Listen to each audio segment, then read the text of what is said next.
حضرت ایوب علیہ السلام کے واقعے کو سنیں گے، اللہ تعالیٰ نے ان کا مال لے لیا، ان کی اولاد لے لی، مریض بھی ہو گئے، صبر کرتے رہے صبر کرتے رہے صبر کرتے رہے، یہاں تک کہ لوگوں نے کہنا شروع کر دیا کہ ایوب سے ان کا خدا راضی نہیں ہے، اس لیے کے بعد ایک مصیبت آتی ہے۔ یہ بھی ہمارا کبھی کبھی کانسیپٹ ہوتا ہے کہ کسی پہ بہت زیادہ مصیبت آ رہی ہے، اس کا مطلب ہے کہ اللہ اس سے راضی نہیں ہے، غلط کانسیپٹ ہے یہ۔ ورنہ ائمہ علیہ السلام کو کیا کریں گے، ان کی زندگی مصائب میں گزری ہے۔ کبھی یہ امتحان ہوتا ہے اللہ کا، اللہ تعالیٰ کسی کو قابل سمجھتا ہے تو اسے تکلیف شرعی دیتا ہے۔ یہ بات پہنچ رہی ہے؟ اللہ تعالیٰ کو جانور کو تکلیف شرعی تھوڑی دیتا ہے۔ اللہ تعالیٰ جب کسی کو کسی مقام پر سمجھتا ہے تو اسے کوئی عہدہ دیتا ہے۔ اسی لیے جیسے آپ احرام پہنتے ہیں نا، تو کتنی ایک ساتھ تکلیف شرعی آپ پر لاگو ہو جاتی ہے۔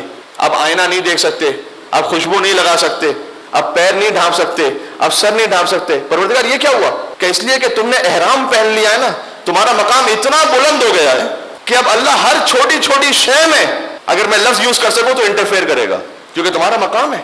تو حضرت ایوب نے کہا پروردگار یہ لوگ یہ جو باتیں بنا رہے ہیں نا، میں نے بہت صبر کیا کہ یعنی میں نے صبر کیا، تو نے اولاد لے لی، مال چلا گیا، میں نے صبر کیا، لیکن جو لوگ یہ باتیں بنا رہے ہیں نا میرے لیے کہ تو مجھ سے راضی نہیں ہے اس لیے تو نے مجھ سے سب لیا ہے، یہ میری عزت پر بات آ رہی ہے، اس سے مجھ پہ صبر نہیں ہو رہا، پروردگار اس کا کوئی علاج کر دے۔ تو اللہ کی وحی نازل ہوئی کہ ایوب یہ جو پہلے آپ نے صبر کیا تھا یہ آپ نے کیا تھا، یہ ہم نے توفیق دی تھی آپ کو۔ تو اللہ تعالیٰ نے اپنے اولیاء کا ذکر کیا، قرآن میں اللہ کی سنت ہے۔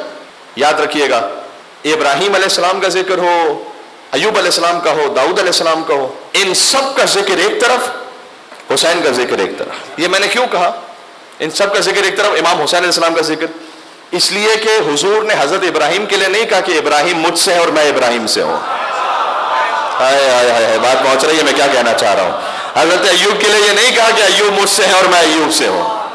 حضرت یوسف کے لیے نہیں کہا کہ یوسف مجھ سے میں یوسف سے ہوں، فقط حسین کے لیے کہا ہے، حسین منی وانا من حسین۔ یہ کوئی معمولی جملہ ہے؟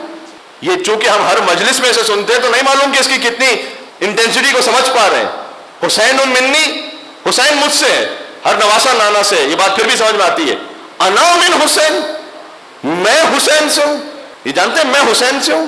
جتنے بھی یہاں ماشاءاللہ تشریف فرمائے اور دنیا کا کوئی بھی انسان ہو، اس کا ایک نسب ہوتا ہے، ایک حسب ہوتا ہے۔ نسب یعنی اس کی فیملی، حسب یعنی اس کا کردار، کریکٹر۔ نسب سے کبھی عزت ملتی ہے، بڑی فیملی سے کوئی عزت ملے گی، کبھی حسب سے بھی عزت ملتی ہے، کوئی اس کا کریکٹر اتنا عالی ہے کہ اس کو عزت ملتی ہے، جس میں دونوں یکجا ہو جائیں۔